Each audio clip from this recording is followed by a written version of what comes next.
comodo. É só um. Isso. É. Obrigada. Cine va a ser un fracaso terapéutico. Bueno, hace calor. Vamos a hablar entonces del sistema adrenérgico bloqueado, ¿sí? Noradrenalina y adrenalina utilizan receptores. ¿Cuáles son? Alfa y beta. Principalmente el día de hoy vamos a hablar de los beta. Beta 1, beta 2 y beta 3, que no es muy bien estudiado. Principalmente beta 1 y beta 2. ¿Está bien? Bueno, ¿de qué se trata esto?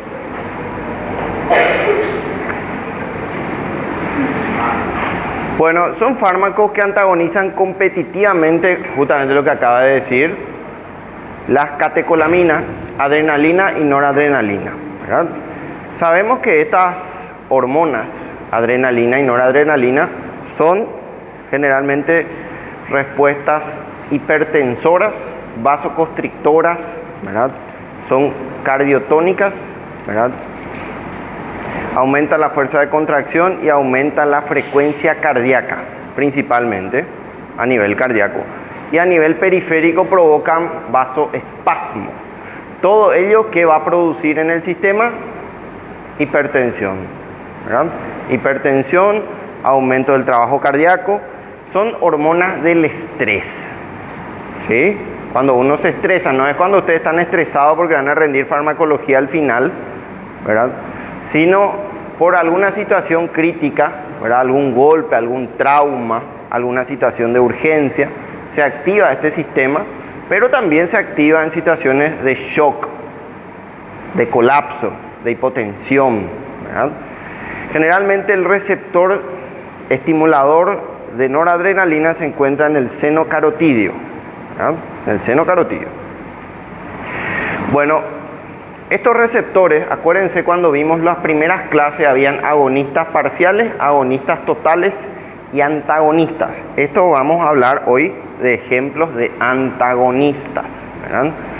Bueno, pueden ser selectivos, actúan sobre un solo receptor, ¿verdad?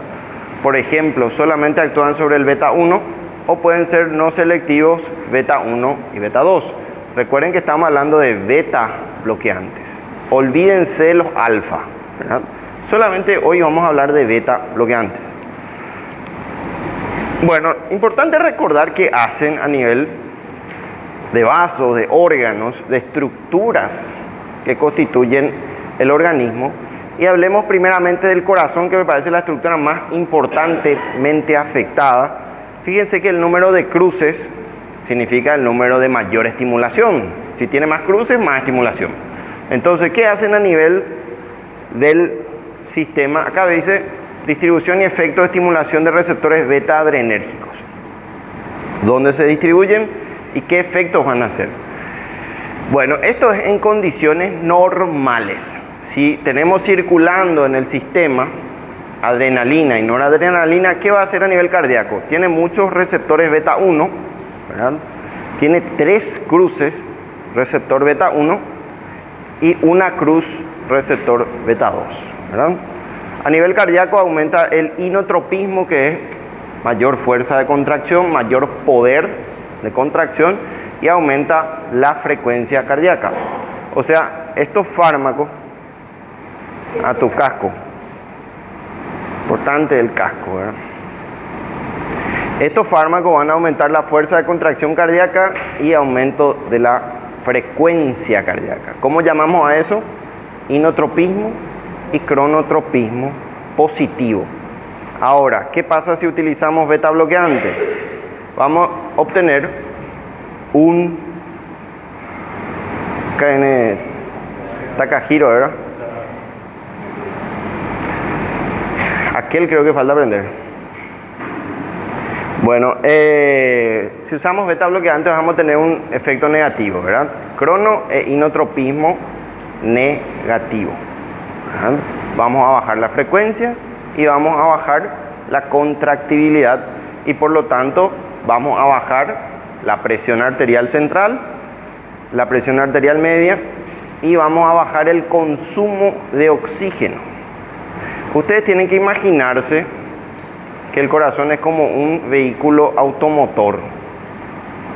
A medida que aceleran, ¿qué pasa? Consume más combustible, ¿verdad? Lo mismo ocurre a nivel cardíaco, ¿verdad? Si se acelera esto, consume mayor combustible y consume mayor oxígeno. ¿Y cuál es la desventaja de eso? Es que es más isquemizable. Y que es más isquemizable, puede infartar más fácil, ¿verdad? O sea, un corazón mucho más fácil de dañarlo. Así que ustedes ya saben que si controlamos la frecuencia y la contractilidad, vamos a bajar el consumo de oxígeno y vamos a bajar el riesgo de isquemia, infartos, ¿verdad? Bueno, esto se entendió. Beta 3 no tiene implicancia a nivel cardíaco, no es un receptor muy importante. Ahora, a nivel del glomérulo renal, tiene dos cruces, ¿verdad?, por receptor beta 1. ¿Se recuerdan cuando hablamos de hipertensión arterial la clase pasada? ¿Verdad? Dijimos que había tres formas de producir hipertensión arterial. ¿Se recuerdan? Una era por los mecanorreceptores de las células juxtaglomerulares que liberaban directamente renina. La segunda era por la mácula densa que tenían los receptores quimio sensibles al sodio, ¿verdad? Y la tercera era por este sistema adrenérgico. El sistema adrenérgico estimula a las células juxtaglomerulares de manera directa a secretar, ¿qué cosa? Renina. O sea que cuando se activa el sistema adrenérgico, también la activa el sistema renina. Entonces cumple un doble papel si bloqueamos a los receptores beta 1. Acuérdense acá. Esta tabla es muy importante. Bueno, arterias coronarias. Tenemos una cruz beta 1 y una cruz beta 2. Generalmente producen vasodilatación. Es importante, aumentan el riesgo cardíaco y si bloqueamos podemos tener cierta perfusión alterada, ¿verdad? Otros vasos también producen vasodilatación. A nivel bronquial, si usamos un agonista positivo beta 2, porque solamente tiene los bronquios beta 2, vamos a provocar broncodilatación. Y el ejemplo de esto, que es un beta 2 agonista selectivo, es el famoso salbutamol, ¿no? El salbutamol. Bueno, pero ustedes ven que va a producir a nivel cardíaco. También tiene receptores beta 2 el corazón. Entonces puede aumentar también el cronotropismo, el inotropismo si usamos disparadores tipo salbutamol. ¿Entienden? Ahora, ¿qué pasa si bloqueamos? A lo contrario, va a producir broncoespasmo, ¿verdad? O sea, los bloqueantes beta de tipo 2 producen broncoespasmo. Así que, ¿con quiénes vamos a tener cuidado? Sabiendo que un beta bloqueante produce broncoespasmo. ¿Con quién vamos a tener cuidado a la hora de prescribir? ¿Qué vamos a preguntar? Si el paciente tiene antecedente de broncoespasmo, ¿verdad? O sea, si es asmático, si tiene DPOC, si tiene EPOC, ¿verdad? Hay que preguntar eso. Señora, ¿usted es asmática? Sí, entonces, ¿no le indicamos ningún beta bloqueante? Sí, se le puede indicar los beta 1 selectivos. Fíjense que los beta 1 no tienen los bronquios. Entonces sí hay una opción de tratar el infarto, la insuficiencia cardíaca o la hipertensión usando beta bloqueantes selectivos. O sea, no está condenado el asma, ¿verdad? Hasta ahora se entiende lo que estoy diciendo, ¿sí? Es muy importante que repasen sistema adrenérgico.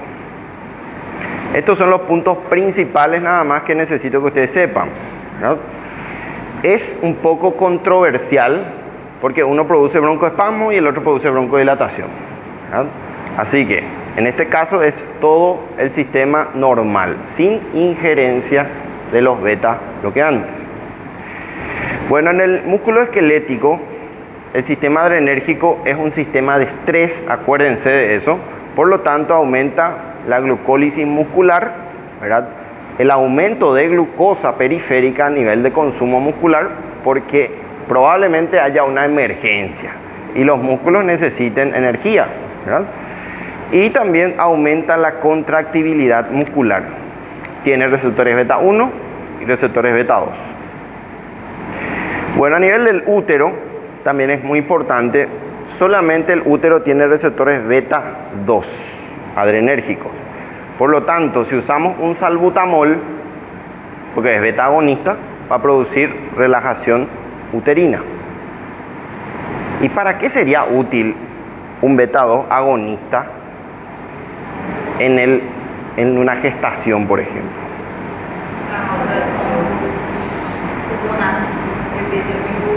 Para la maduración pulmonar se usa corticosteroides. Se usa cuando hay amenaza de parto prematuro. Cuando el útero se empieza a contraer, el salbutamol le relaja. Entonces de ese modo se tranquiliza y no hay amenaza de parto prematuro, ¿sí? Entonces es una importante indicación. Bueno, los beta bloqueantes, a lo contrario, si son beta 2 bloqueantes o no cardioselectivos, van a estimular la contracción uterina. Así que hay que tener cuidado en las mujeres embarazadas. Bueno, a nivel del tejido adiposo, ustedes ven que tenemos beta 1 y beta 3, que el principal efecto beta 3 es a nivel del tejido adiposo, ¿verdad? Entonces, lo que hacen, se cree, porque no está muy bien demostrado esto, es que produce lipólisis, o sea, escinde las grasas para consumo energético, ¿verdad?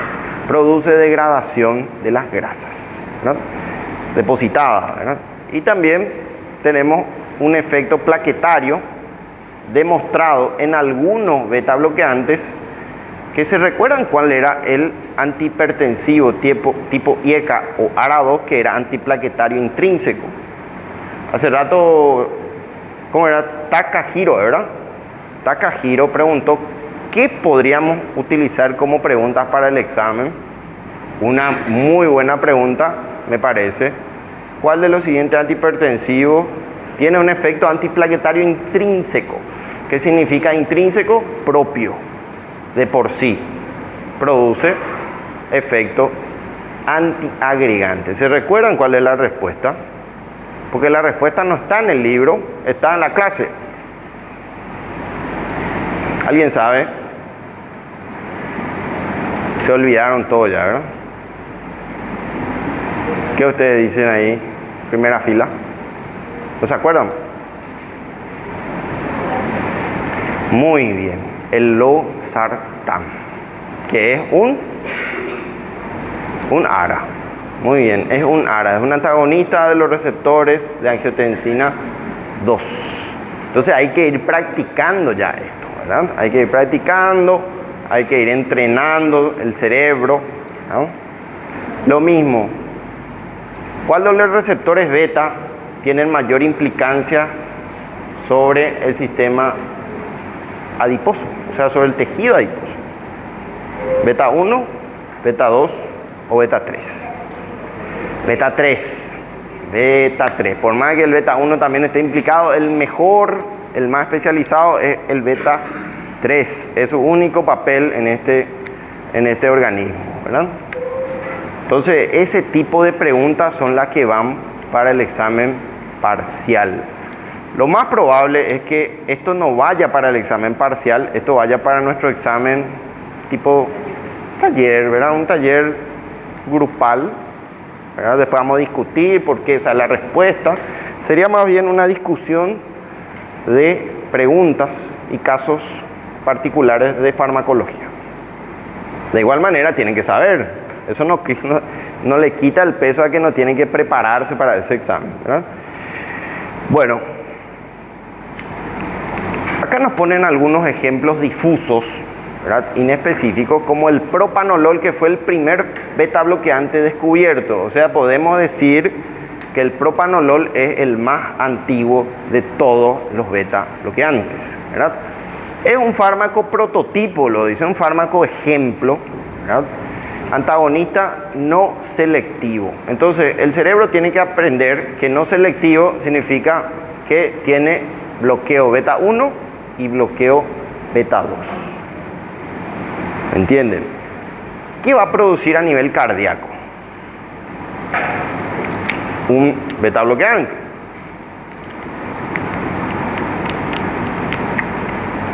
¿Qué va a producir? ¿Alguien se anima a responder? Porque me preocupa el silencio, ¿verdad? Si yo le doy un beta bloqueante a ustedes, ¿qué ocurriría? ¿Va a aumentar la frecuencia cardíaca? Disminuye la frecuencia y disminuye la contractibilidad. Por lo tanto, va a disminuir ¿qué cosa? La presión arterial. Va a disminuir la presión arterial, puede o no disminuir la fracción de eyección, ¿verdad? Pero podemos tener síntomas de hipotensión. ¿Ah? ¿Cuánto era la frecuencia cardíaca normal de una persona? 60 a... Muy bien, 60 a 100. ¿Es importante en este caso? Sí, porque por debajo de 60, ¿cómo se va a llamar? Bradicardia. Por encima de 100, taquicardia. Muy bien, así me gusta, que se active el sistema adrenérgico, ¿verdad? Muy bien, ahora sí nos entendemos. Porque si no el silencio, ¿verdad? No sé, hay un bloqueo selectivo, ¿verdad? Bueno, el atenolol, el metoprolol, el esmolol, y acá entra lo que parece ya palabras un poco extrañas, ¿verdad? Quizá nunca escucharon esto en su vida, este es el momento muy oportuno, ¿verdad? Atenolol, vamos a ver cada uno de ellos, ¿verdad? Metoprolol, el esmolol, fíjense que son beta 1 selectivos, solamente bloquean al receptor beta 1, ¿verdad? Tiene mucha injerencia sobre el papel cardíaco, pero no le tocan a este. ¿En quiénes indicarían un antagonista selectivo beta 1? Tipo esmolol, atenolol o metoprolol. ¿A quién indicarían? ¿Cómo? Paciente con... Puede ser, cualquiera realidad, no es una indicación muy específica, algo más específico. Por ejemplo, el paciente tiene asma. Tiene asma. ¿Y por qué le vamos a dar a un asmático? Porque no toca beta 2. Y el beta 2 produce broncoespasmo. El beta 2 bloqueado produce broncoespasmo. Sí, adelante, adelante. Entonces, este no está prendido, pero está a 26.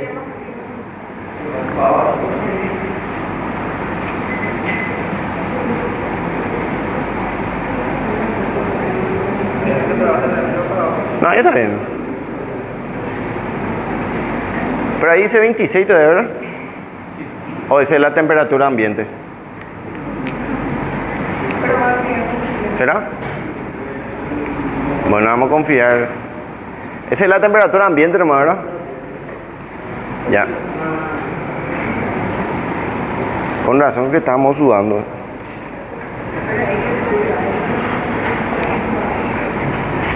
Entonces, el día de mañana, cuando ustedes sean médicos, porque el tiempo pasa muy rápido, ¿verdad? Muy rápido.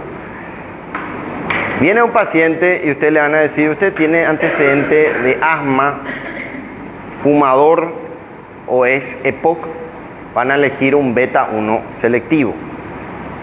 Son mucho más caros, ¿verdad? Comparativamente con un no selectivo, pero tiene su poder y su indicación especial. No producen broncoespasmo, ¿verdad? No producen broncoespasmo y no tiene injerencia sobre el útero. No toca el útero en caso de que la paciente esté gestando o gestante, ¿verdad?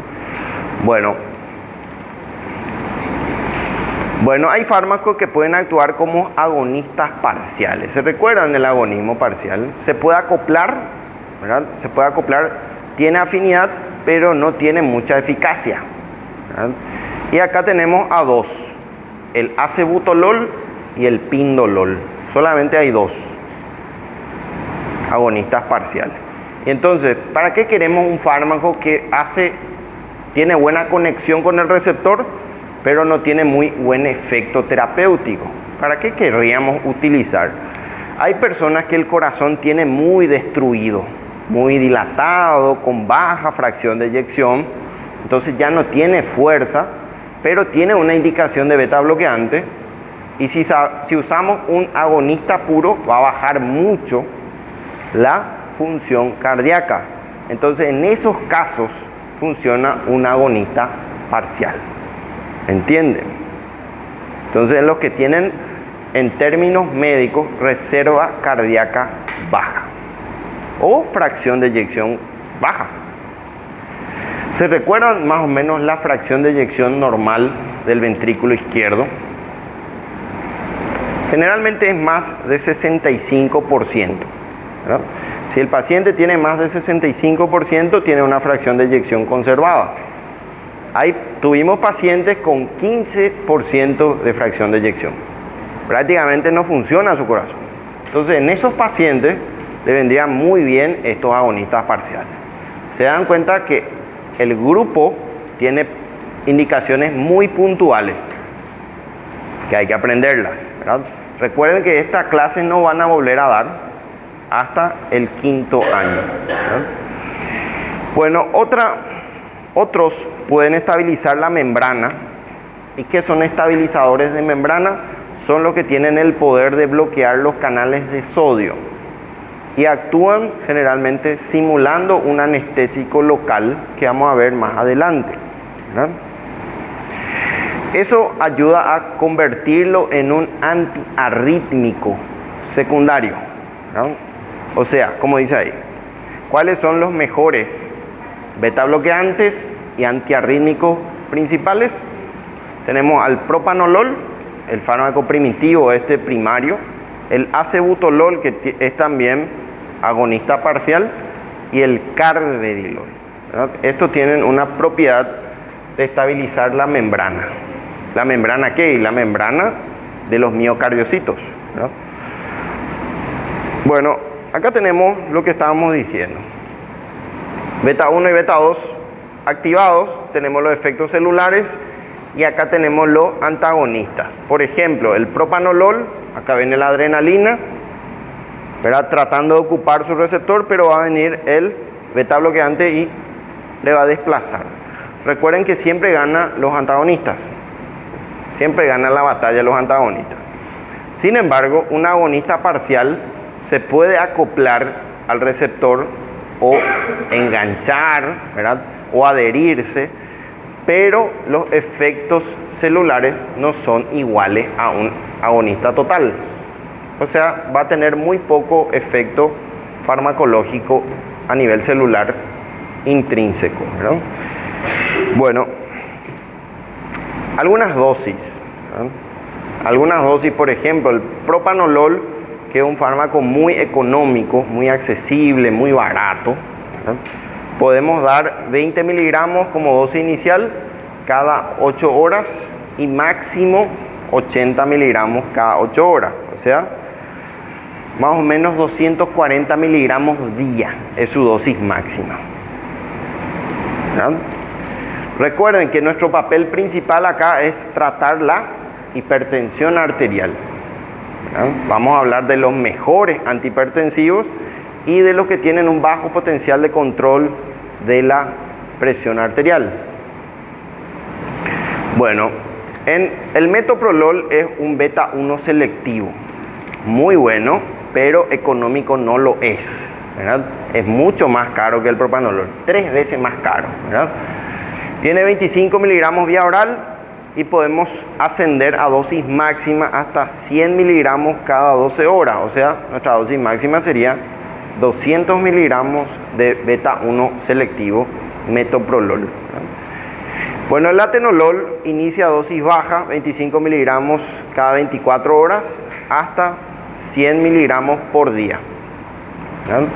Y el carvedilol, que es uno de los fármacos no cardioselectivos, porque es beta 1 y beta 2, es el que tiene dosis más controlable, porque viene de 3.125 la dosis mínima y sube hasta 25. O sea, tenemos 3.25, tenemos de 5, de 12.5, ¿verdad? Y de 25 miligramos. Generalmente la dosis máxima es 50 miligramos día, ¿verdad? Y ustedes ven que todos tienen en común que vienen por vía oral.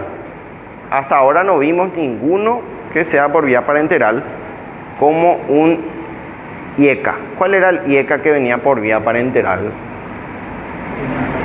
Muy bien, enalaprilato, ¿verdad? Que se usaba para urgencias, ¿verdad? ¿Urgencias de qué tipo? Hipertensivas, ¿verdad? Bueno, vamos a la clasificación. Por un lado tenemos los alfa bloqueantes, ¿verdad? Que tenemos los que no selectivos, los selectividad alfa 1, ¿verdad? Y los selectividad por alfa 2. Estos son los que se utilizan generalmente para la relajación del músculo liso ureteral, ¿verdad? Y para la hiperplasia prostática benigna. Aparece, por ejemplo, un conocido acá, no sé si ya escucharon hablar de la tansulosina, por ejemplo, ¿verdad? Muy comercializado para el HPV, que es hiperplasia prostática benigna. Este no es nuestro tema. El que es nuestro tema es el rojo, el vermelho ahí, ¿verdad?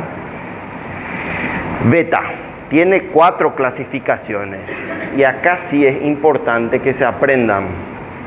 O sea, hay que saber esto. ¿Cuáles son sus 4 clasificaciones? 1, los de primera generación. ¿Por qué se llaman de primera generación? Porque fueron los primeros en descubrirse, ¿verdad? Los primeros que llegaron, los primeros que se comercializaron. Y por supuesto no puede faltar el propanolol, que fue el primero, ¿verdad? ¿Qué significa no selectivos de primera generación? ¿Qué significa no selectivos?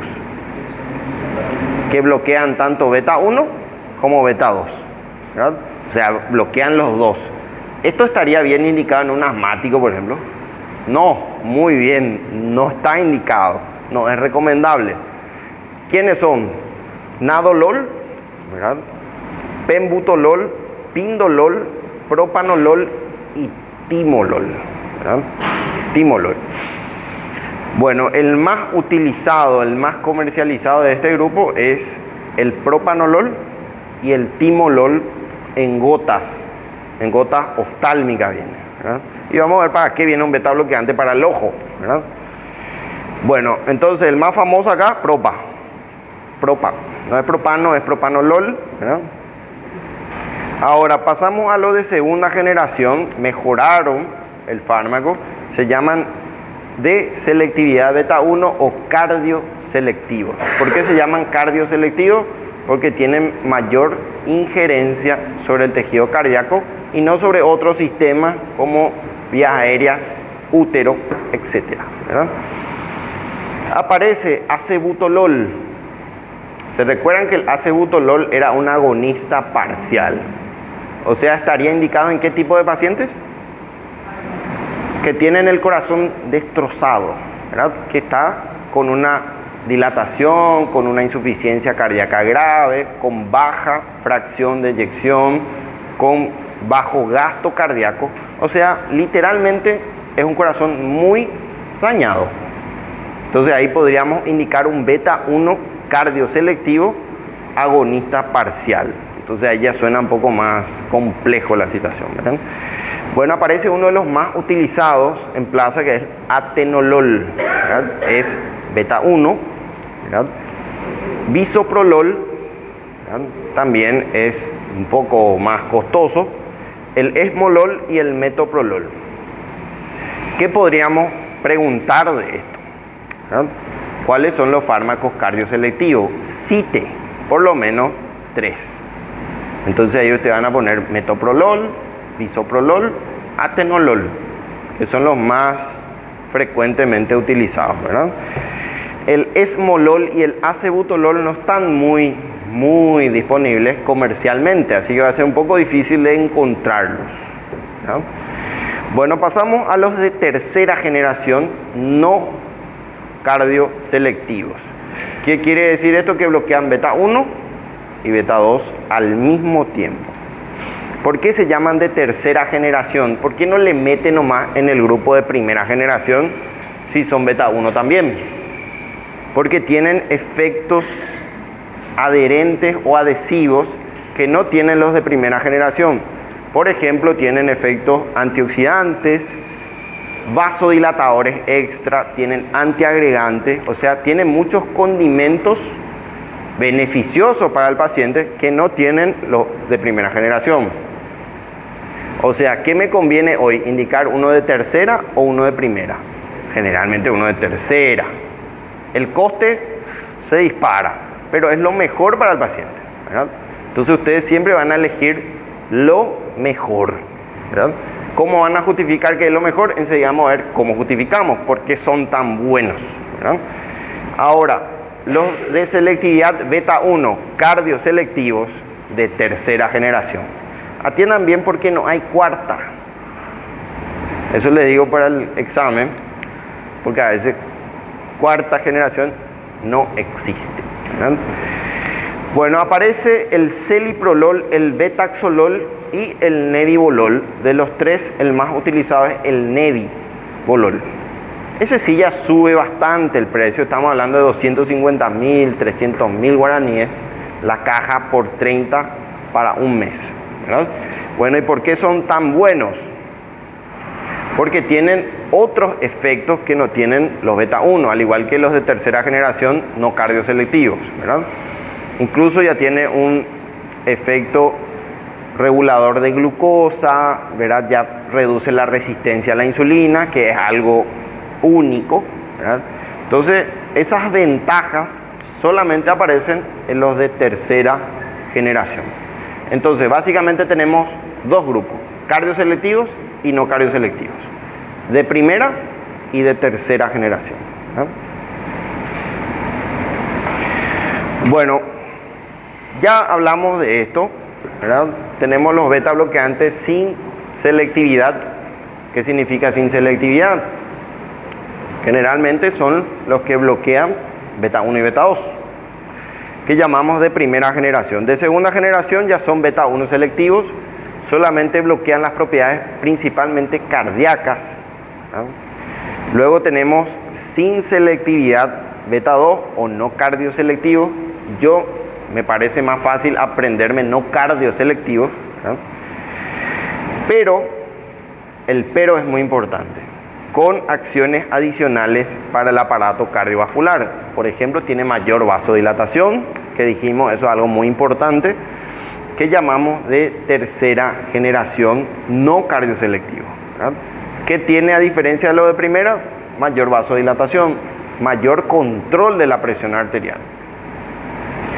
Y los beta 1 selectivos de acción cardioselectiva tienen también acciones adicionales que vamos a detallar puntualmente cuáles son, ¿verdad?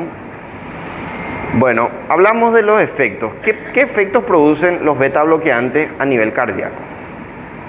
Hace rato vimos los efectos del sistema adrenérgico, pero ¿qué pasa si lo bloqueamos? A nivel cardíaco, lo que hace es disminuir la frecuencia cardíaca. Ustedes me dijeron que es menor a 100 y más de 60. Entonces, en ese rango va a mantener y va a llevar al límite de la bradicardia. Estos fármacos pueden producir bradicardia. ¿Entienden? Normalmente un corazón atlético, un corazón que hace ejercicio, un corazón que hace ejercicios cardiovasculares, tiene tendencia a la bradicardia, ¿verdad? Sin embargo, un corazón sedentario, obeso, hipertenso, tiene tendencia a la taquicardia, ¿verdad? Bueno, ¿de qué me sirve esa información? Que si viene un paciente con antecedente de hipertensión arterial y con bradicardia, ¿qué fármaco estaría consumiendo? ¿Un IECA, un ARA o un beta bloqueante? Lo más probable es que al mirar su frecuencia esté consumiendo un beta bloqueante. Entonces ustedes con mirar los signos vitales ya dicen, este probablemente tenga un beta bloqueante encima, ¿verdad? Bueno, eso demostramos hoy, ¿verdad? Una paciente hipertensa tenía más o menos 250, 150 de presión, y hizo un ACV hemorrágico, ¿verdad? ¿Cuántos años tiene la paciente? Tiene 45 años, imagínense. ¿Dónde sangró? Sangró en la protuberancia, ¿verdad?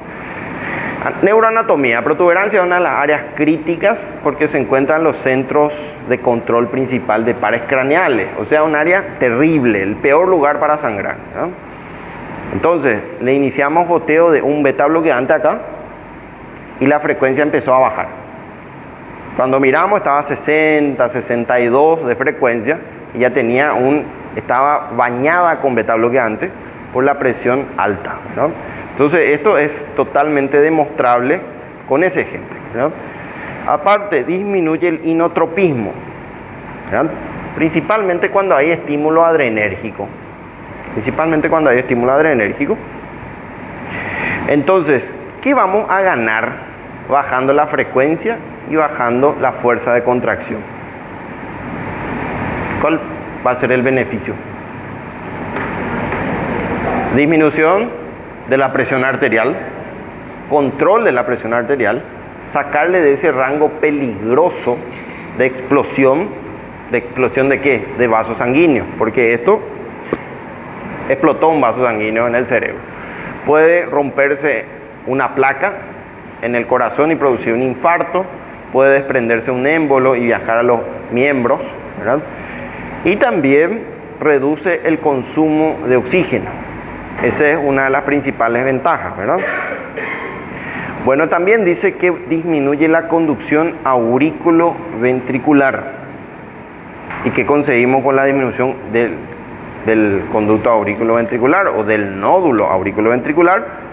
Disminuir la frecuencia cardíaca total. Porque recuerden que la frecuencia cardíaca se mide por la contracción ventricular, ¿verdad? ¿Se recuerdan de la fisiología cardíaca? Más o menos, ¿verdad? ¿Cómo funciona fisiológicamente el corazón, ¿verdad? Esto les va a servir para el año que viene. Prendo la luz para estimular la atención, ¿verdad? Bueno, normalmente el corazón está inclinado de esta manera, ¿verdad? Tiene un vector principal que va de derecha a izquierda, de arriba a abajo y ligeramente de atrás adelante, ¿verdad? O sea, va del brazo izquierdo a la pierna, perdón, del brazo derecho a la pierna izquierda, ¿verdad? Así va. Bueno, ¿dónde normalmente surgen los impulsos cardíacos? ¿De dónde viene esto? Nódulo sinusal. ¿Y dónde está el nódulo sinusal? Muy bien, está en este sector. ¿Saben por qué tiene el control el nódulo sinusal? ¿Y por qué no lo tiene el nódulo aurículo-ventricular? O el His-Purkinje. ¿Por qué asume el control el nódulo sinusal y por qué no lo hacen los dos inferiores? Porque tiene mayor potencial de conducción eléctrica, tiene mayor electricidad, tiene mayor voltaje, ¿verdad? ¿Y por qué eso? Porque tiene unas células que se llaman células P. De ahí viene la onda P, ¿verdad? La onda P viene de las células P, ¿verdad? Hay en otro lugar células P, no. El único lugar que tiene células P es el nódulo sinusal, ¿verdad? Bueno, normalmente dispara, ¿verdad? Trabaja justamente este nódulo, trabaja entre 60 y 100 latidos por minuto. Sin embargo, este trabaja a menos frecuencia, trabaja entre 30 a 50 latidos por minuto. Si por algún motivo esto infarta, asume el control el nódulo AB y trabaja a baja frecuencia. A medida que vamos bajando, His-Purkinje trabaja a 20 o 30 latidos por minuto, ¿verdad? Entonces va bradicardizando a medida que va bajando el circuito eléctrico. ¿Entienden? ¿Les parece importante esto? Sí, porque el año que viene vamos a volver a dar. Así que no crean que se van a escapar de esta información crucial, ¿verdad? Bueno, dispáralas rápidamente y se forma una onda de elevación, que es la despolarización de la aurícula derecha Esto pasa a la aurícula izquierda y se produce un descenso, ¿verdad? Entonces esta mitad es aurícula derecha y esta otra mitad es aurícula izquierda. Y así se forma la onda P. ¿Qué pasa si por algún motivo esta onda es elevada y baja rápidamente? Se llama P pulmonar. ¿Por qué? Porque hay una hipertensión pulmonar.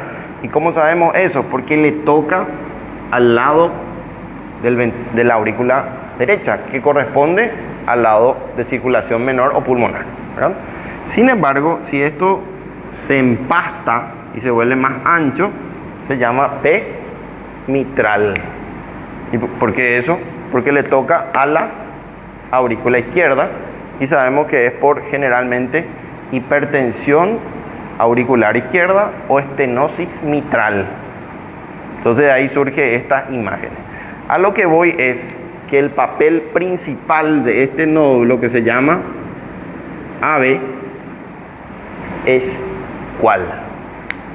¿Cuál es la función del nódulo AB?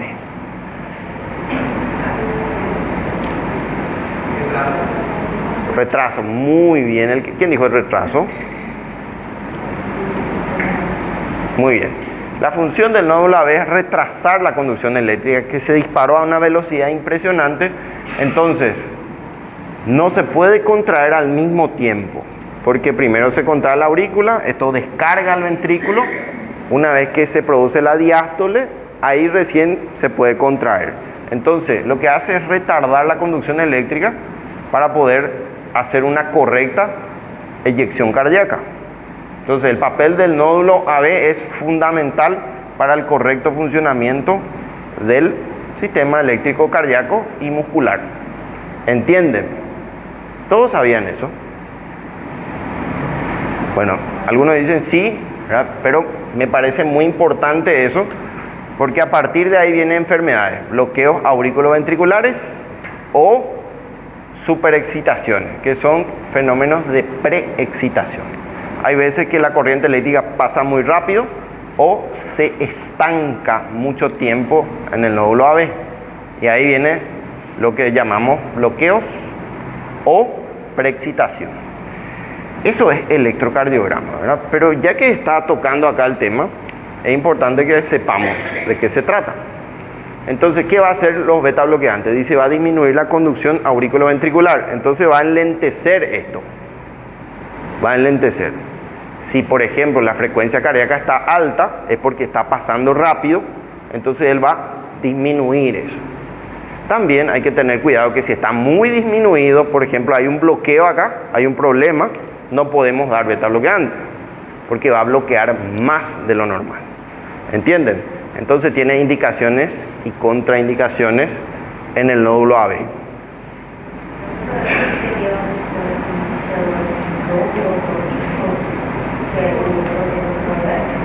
Batmotropismo. Domotropismo. Sí, es el sistema de conducción eléctrica, ¿verdad?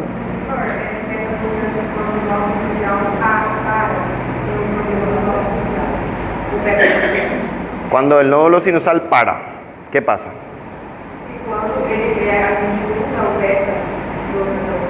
No, si el nódulo sinusal para, porque hay una enfermedad que se llama paro sinusal, está contraindicado en los beta bloqueantes. ¿En qué situaciones usamos beta? Cuando el sistema está excitado, cuando hay una hiperexcitación, cuando hay una frecuencia alta, cuando hay mucha adrenalina, ¿verdad? Ahí funciona el beta bloqueante. Si el sistema de conducción está lento o parado o hay un bloqueo, todos son sinónimos, no usen beta bloqueante, es una contraindicación. ¿Me entienden? Muy bien. Bueno, sí, esa es una de las propiedades del corazón, ¿verdad? Es una de las propiedades. Bueno, nos dice también que aumenta el PR. ¿Qué es lo que es el PR? Justamente acá vimos, vamos a usar esta P pulmonar que está patológica, ¿verdad? Acá tenemos sería el intervalo PR o el segmento PR. Realmente se llama segmento PQ, ¿verdad? Bueno, normalmente el intervalo, que es más importante, involucra la onda P ¿verdad? Y va hasta el inicio de la onda R, o sea, hasta acá. ¿Qué dice que hace esto? Prolonga. ¿Verdad? Prolonga el PR. ¿Y qué pasa si prolongamos? Si alargamos el PR, va a disminuir también la frecuencia cardíaca, ¿verdad? Entonces va a tardar más tiempo en contraerse el ventrículo. También aumenta el periodo refractario a nivel del potencial de acción, ¿verdad? O sea, hace nuevamente que sea más bradicárdico y esto lo convierte en un antiarrítmico, ¿verdad? Que va a ser la próxima clase de nuestro tema antiarrítmico, que es un tema bastante importante porque no se suele tocar mucho las arritmias, ¿verdad? También nos dice que puede disminuir el consumo de oxígeno, disminuye el consumo de oxígeno. ¿Y cómo va a disminuir? Disminuyendo la contractibilidad y la frecuencia. ¿Cómo disminuye la frecuencia? Y con esto nos vamos al receso. ¿Cómo disminuimos la frecuencia cardíaca? Disminuyendo, o sea, prolongando el PR, aumentando el potencial de acción y disminuyendo la conducción aurículo-ventricular. Todas esas son las condiciones para reducir la frecuencia cardíaca.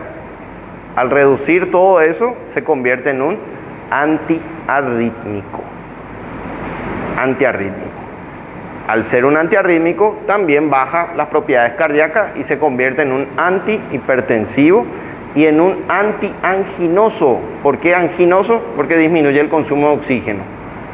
Entonces tiene 3 papeles hasta ahora. ¿Entienden? ¿Se entendió? Bueno, vamos a tener un receso ahora y después volvemos en 20-30.